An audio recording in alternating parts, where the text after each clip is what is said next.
বুঝে দেব আব্বারা, নবীজির মোহব্বতে যদি কেউ দাঁড়ায় সালাম দিয়ে ফেলে বা দেয়, এটাও ফরজ আমল। কারণ আল্লাহ নিজে বলতেছে আমার রাসূলকে মহব্বত করো। তাহলে মহব্বত করা ফরজ আমল। সুবহানাল্লাহ।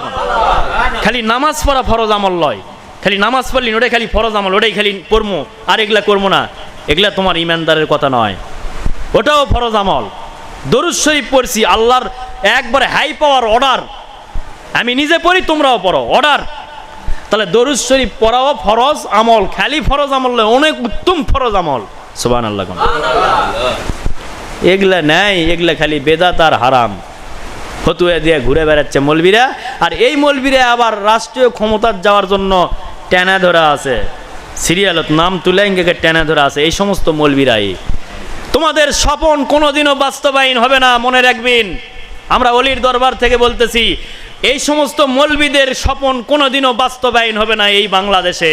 এই বাংলাদেশ ওলিয়া আল্লাহর দেশ, এখানে ওলি আল্লাহরাই কোনোদিন যদি রাষ্ট্রীয়ভাবে ক্ষমতা যাওয়া লাগে, আল্লাহ ওলি আল্লাহদেরকেই বসাবে, এই বেদবদেরকে বসাবে না।